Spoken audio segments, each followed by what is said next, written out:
Olá, nós estamos aqui mais uma vez no programa Dialogando e eu quero receber você mais uma vez. Temos uma convidada muito especial hoje e hoje nós vamos falar sobre saúde emocional. Como é que está a sua saúde emocional? Como é que vai as suas emoções?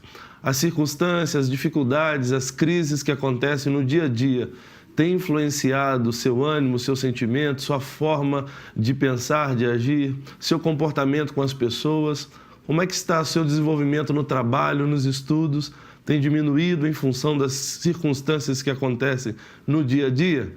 Então vem com a gente que hoje nós vamos conversar com a psicóloga que está aqui conosco e também pastora Rosimar Ferraz. Bom dia, pastora. Bom dia, ouvintes, amigos. É um prazer estar aqui contigo, abrindo oportunidade para mais esse assunto tão importante para toda a nossa sociedade. Bom dia, e nós estamos aqui para conversar. O nome do programa é Dialogando e vamos dialogar. Sim. Doutora Rosimar, nós estamos passando por um momento no mundo em que as pessoas têm se acometido muito de doenças que são oriundas das suas emoções.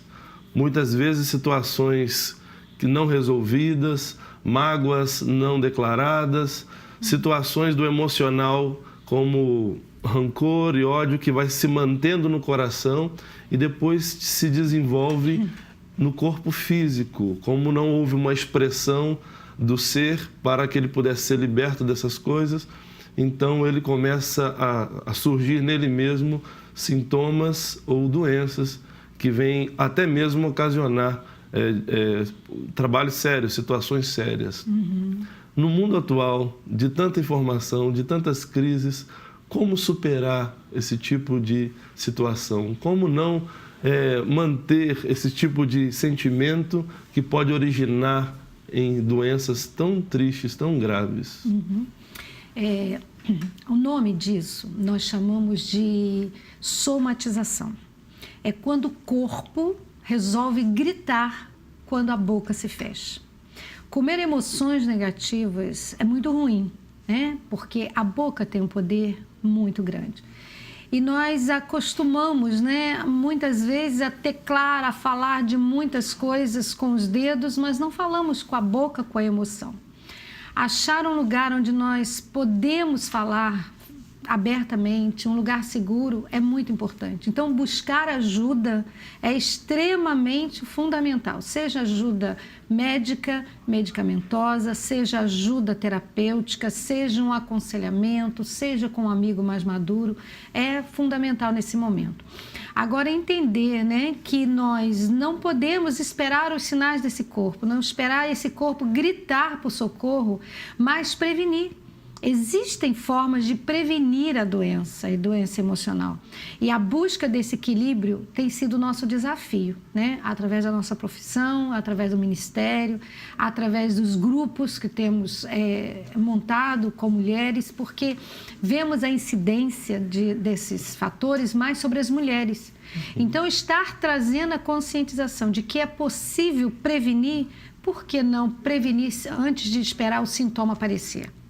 Verdade. Eu lembrei do texto bíblico que Davi diz que enquanto eu me calei, os meus ossos se secaram.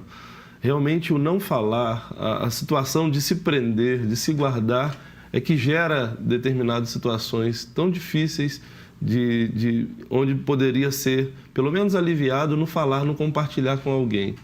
Talvez com uma psicóloga, talvez com uma mãe, com um amigo. E quais são as doenças que podem realmente acontecer oriundas dessas situações emocionais? Sim. As doenças, de uma forma geral, porque o corpo, ele elege um órgão. A gente não tem como dizer assim, esse corpo, esse órgão foi o órgão elegido para a manifestação da doença.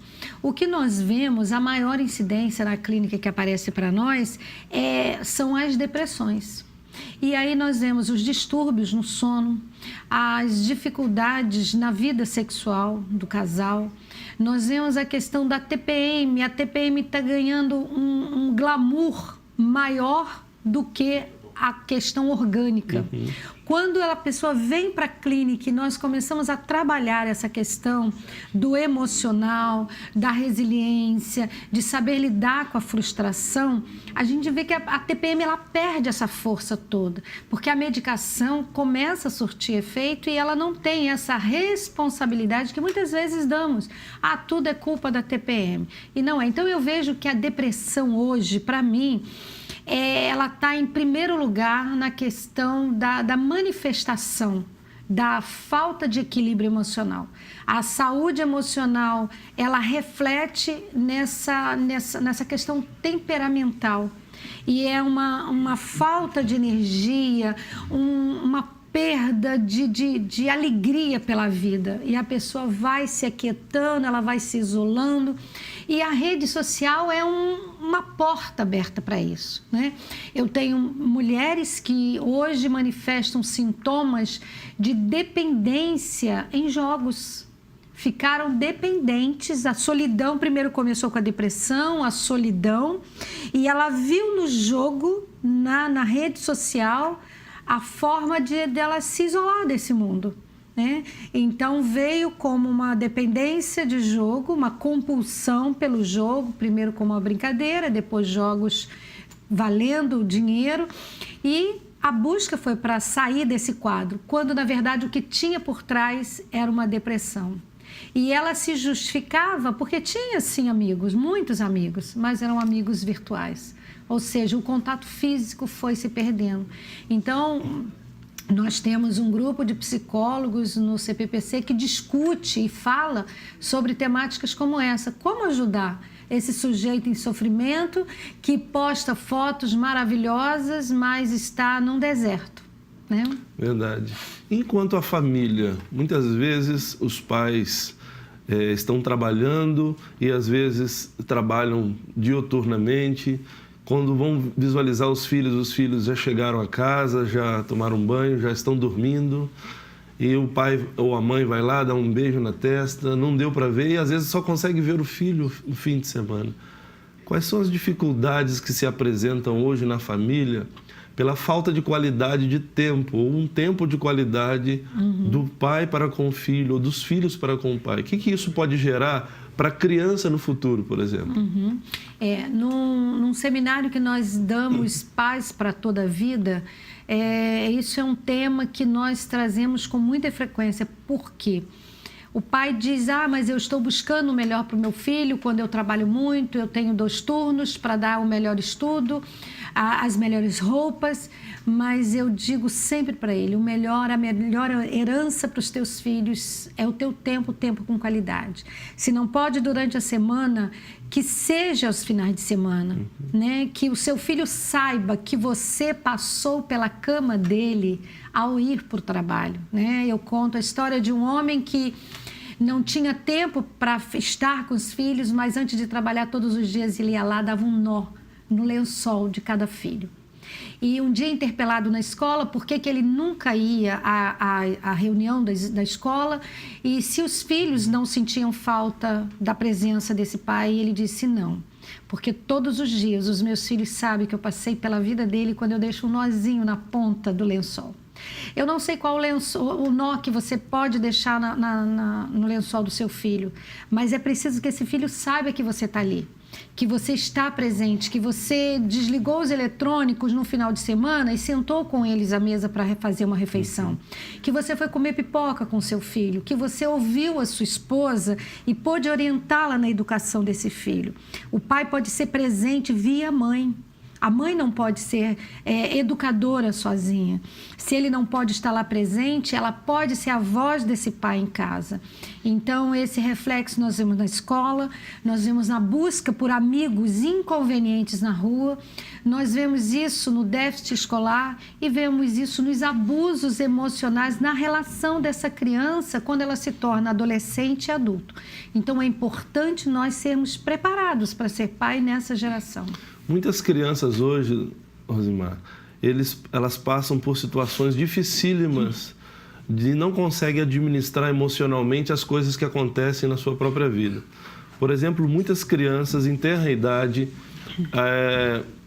passam por situações como separação dos pais. E é muito difícil conseguir administrar. Por que os meus 2 modelos estão se separando? Por que existe isso? Por que eu tenho que passar por isso? Apesar das dificuldades que os adultos passam e nos arranhões que acontecem na separação entre 2 famílias, eles, por serem adultos, no decorrer do tempo, de alguma forma, eles vão se resolver, talvez melhor do que a criança. Sim. Mas como que a criança poderá sobreviver? Quais são os cuidados que os pais devem ter para com essa criança, quando realmente não há mais jeito?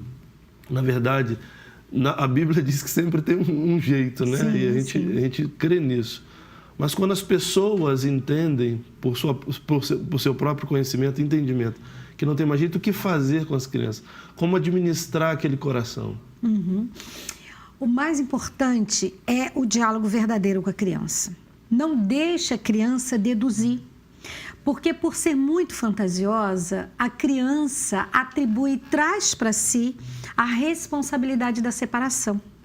Então, a criança precisa ser comunicada pelo cônjuge, não por um dos cônjuges, desde a mais tenra idade. Ela precisa saber que aquela notificação veio do papai e da mamãe. Talvez ela não entenda os motivos. Então, é preciso tirar dos ombros dela o peso da responsabilidade da separação. No atendimento à criança, o que aparece nos jogos, nos desenhos, é uma coisa clara. Se eu tivesse sido bom o suficiente, papai não teria ido embora. Se eu tivesse sido boa o suficiente, mamãe não teria me deixado. Então, é muito importante criar esse ambiente para comunicação. E outra coisa, Lincoln, trazer também para a criança que independente, né? E aí a gente tem algumas técnicas que nós ensinamos os pais, é de que não existe ex-filho. Que independente do estado civil desse pai, dessa mãe, onde ele vai estar e onde ela vai estar, o filho vai ser para a vida toda. É para sempre. Então, a segurança desse amor traz menos dano, porque a família idealizada vai estar para a vida toda, né? E uma coisa muito importante é não permitir que aconteça a alienação parental. Seja a reconfiguração de um novo casamento, seja por motivos financeiros, seja por qualquer motivo. Que não haja alienação parental. O que é alienação parental? É quando um dos cônjuges arranha a imagem do pai que saiu, da mãe que foi embora, né? Ele vai ser o grande herói daquela criança. Seja ela com 3 anos, ou com 15 anos, ou com 50 anos. Nossos pais são as nossas bases. Não importa o que ele fez, o que ele errou. Então, manter essa imagem, sendo ele merecedor ou não, porque internamente é essa imagem que a criança constrói. Então, quando um dos cônjuges arranha essa imagem, é dolorido demais. Cria-se doença e faz com que essa criança comprometa a escolha da nova família, a escolha do novo cônjuge, a imagem de família que ela vai configurar para a vida toda. O bom seria, né? E o bom é que se mantenha a família, né? Exatamente. Que haja sabedoria. Logo eu vou querer dicas de como manter essa família. A pessoa que está nos assistindo agora, por vezes em processo de separação, está a um fio ou está com a caneta na mão para assinar. E como evitar isso? Como ela pode se reorganizar nos sentimentos, no coração? E porque a pessoa começa a construir uma ideia, e às vezes essa ideia vem também de outras pessoas dizendo não tem jeito, agora acabou mesmo. Então, a pessoa começa a se desorganizar e ela coloca uma ideia só na cabeça e não consegue ter outra informação. Como que ela pode reconstruir? Porque eu vejo muitas pessoas no atendimento pastoral que quando fala na separação, com seus olhos cheios de dor, ou melhor, cheios de lágrimas, expressando uma profunda dor. Na verdade, eles não queriam que isso acontecesse. Sim. Como reverter isso? Eu já vou solicitar que você fale a respeito dessas dicas, mas antes eu queria convidar você, que está nos assistindo, para um evento muito especial que vai acontecer em Macaé, lá no Hotel Otton Suites Macaé. Nesse dia nós vamos falar sobre saúde emocional. Estará presente a doutora e pastora Rosimar, que é nossa psicóloga, pastora Luziane também estará com a gente. E nós vamos estar falando sobre saúde emocional num evento só para mulheres, num evento especialmente para mulheres, tratando da saúde emocional da mulher. Será um dia assim maravilhoso, na verdade uma noite maravilhosa, e teremos vagas limitadas. Quero colocar para você agora um vídeo para fazer o convite oficial para você participar desse dia, que vai ser dia 21 de outubro, que vai ser realmente um dia muito especial na vida das mulheres.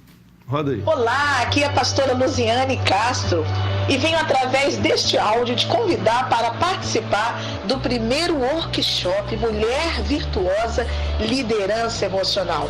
O propósito é inspirar na sua vida uma mulher cheia de valores, desenvolvendo uma liderança emocional na área pessoal, profissional, familiar, com muita excelência. Será no dia 21 de outubro de 2016, às 19h30, no Hotel Macaé Otton Suites, com a participação eu, pastora Luziane, pastora Rosimar Ferraz, pastora e coach em relacionamento, e o pastor Lincoln Menezes, pastor, coach ministerial e personal.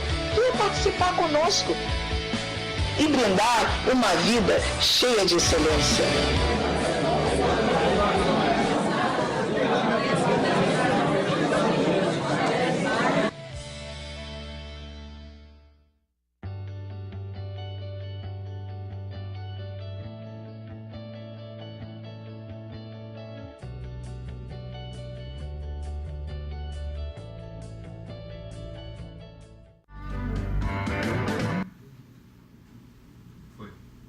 Tá aí então, você conseguiu visualizar o convite extensivo a você, mulher, e nós vamos estar nesse dia 21 falando então sobre saúde emocional com a Rosimar, que é psicóloga e também é coach. Comigo, vou estar lá com vocês, também sou coach, e a pastora Luziane. Será um dia realmente proveitoso e você já está convidado. Faça a sua inscrição. Mas nós estávamos falando a respeito do casal. Quando existe amor, quando ainda existe a oportunidade de construir e não de destruir, quando a possibilidade, existe ainda alguma porcentagem de possibilidade de reconstrução do casal. Rosimar, o que fazer? Uma das estratégias que nós sugerimos é que se faça o atendimento individual, que se busque ajuda. Quando há um conflito com o casal, a primeira opção que aparece é nós precisamos de ajuda e nós juntos. Mas, na verdade, o que acontece? É como alguém que vai para um espaço pequeno com as bagagens antigas. Então, o primeiro passo é selecionar essas bagagens individuais. Então, o meu conselho é buscar ajuda, mas individualmente, apesar do problema ser único. Então, a mulher cuidar daquilo que é dela, das expectativas que ela colocou em cima daquele homem, dos papéis invertidos que talvez ela teve, papel de filha, quando na verdade deveria ser o papel de mulher e de esposa. O papel de mãe, que muitas vezes a mulher se encaixa perfeitamente nesse papel de ser mãe do próprio marido, né?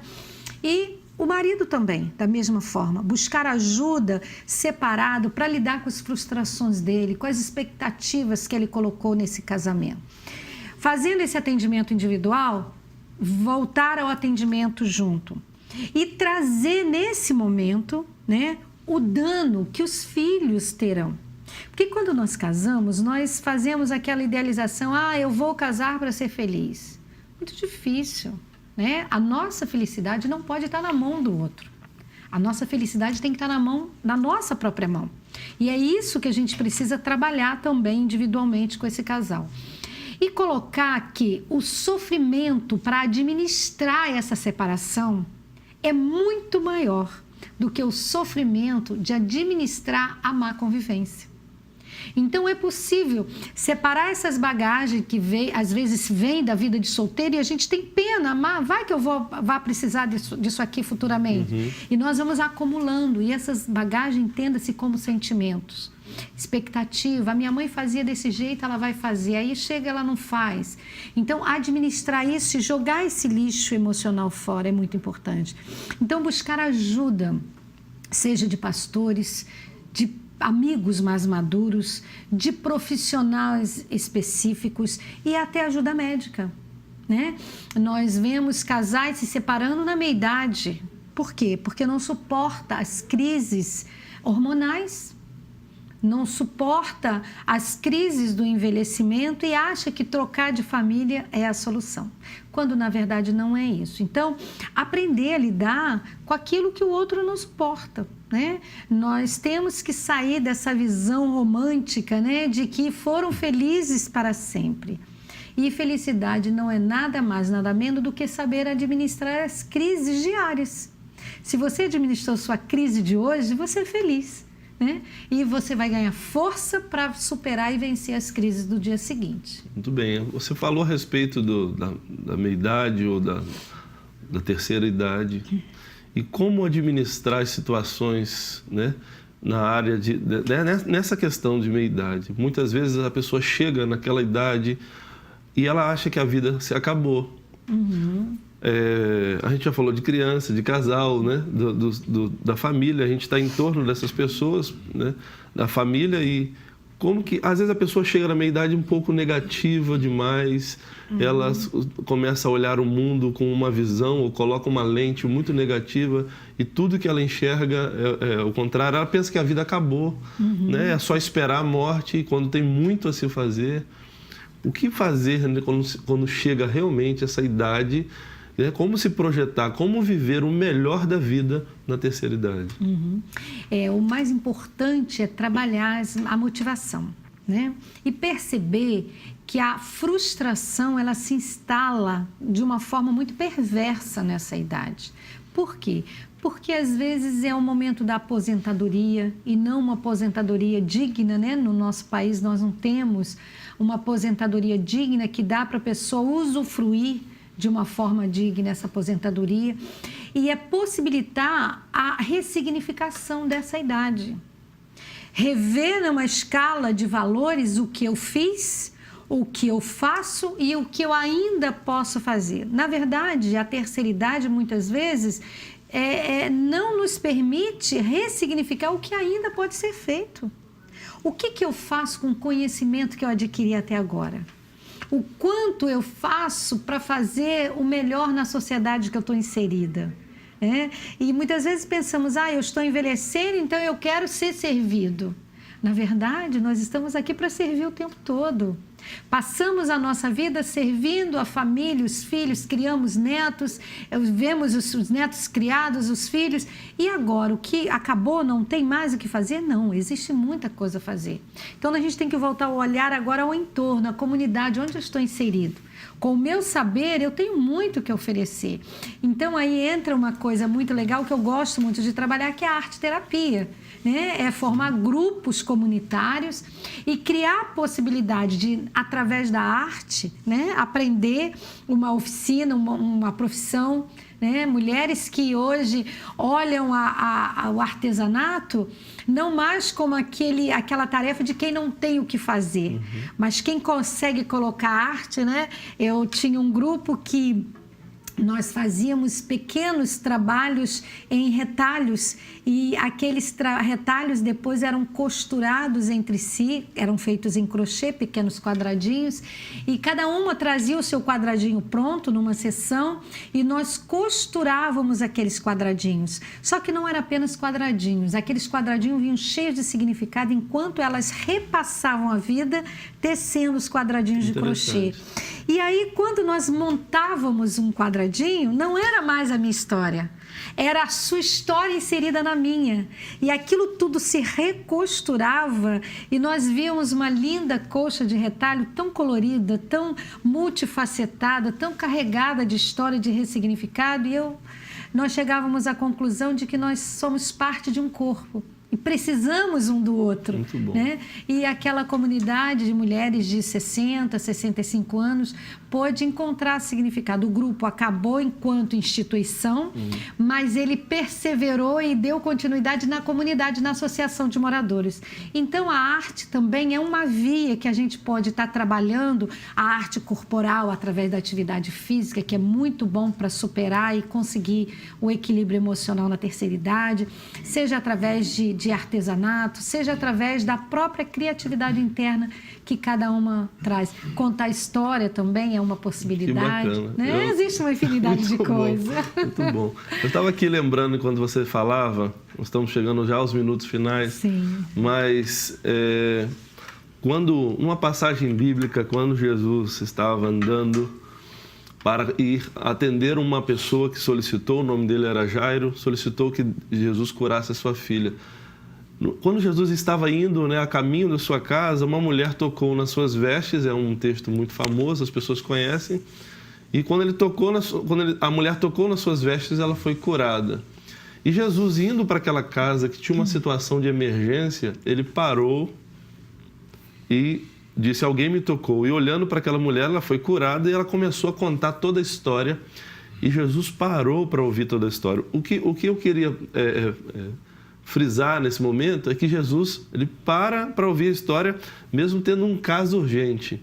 Existe também, pastora Rosimar, além de psicóloga, é pastora, e existe, às vezes, um conceito da gente de que Deus está muito ocupado para me ouvir. Isso é uma mentira muito grande. Sim. Porque ele, mesmo com pressa para ir na casa de Jairo, ou melhor, Jairo tinha toda essa pressa, mas Jesus parou para ouvir toda a história de uma mulher. E hoje nós estamos falando muito, tem muita informação o tempo todo. Augusto Cury fala na sua tese do pensamento acelerado a respeito que as informações que temos hoje são muito mais do que qualquer século, de que qualquer imperador na história já obteve. Há uma informação que temos num único dia. As crianças estão abarrotadas de informações e causando assim uma síndrome de informação, de ter que lidar com isso tudo. Nós precisamos muito mais do que talvez uma estrutura de oratória ou conhecimento de oratória, nós precisamos hoje de escutatória. Sim. Jesus era aquele profissional para ouvir. Eu aprecio o coach, os psicólogos, os psiquiatras, os médicos, os pastores, as mães, os amigos, porque estes têm o dom, o talento de ouvir. Como as pessoas precisam hoje ser ouvidas. Sim. Como o coração precisa ser ouvido. A própria Bíblia diz que nós precisamos confessar nossas dificuldades uns aos outros para sermos curados. Então a cura também vem no desabafar. Quantas pessoas não devem ter sentado próximo a você, em seu escritório, e depois de ter desabafado, diz: como eu estou melhor, como eu estou bem. As pessoas precisam falar, só que ninguém quer ouvir. Sim. As pessoas querem muito falar, mas poucas pessoas estão para ouvir.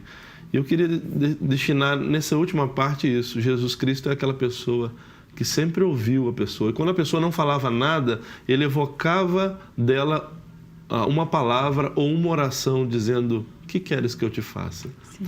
Então ele fala sobre essa oração, sobre isso que realmente traz ao coração não só os conceitos técnicos importantíssimos para o crescimento do homem, mas também o conhecimento espiritual, de saber que Deus está querendo ouvir cada um de nós, para que a pessoa possa buscar.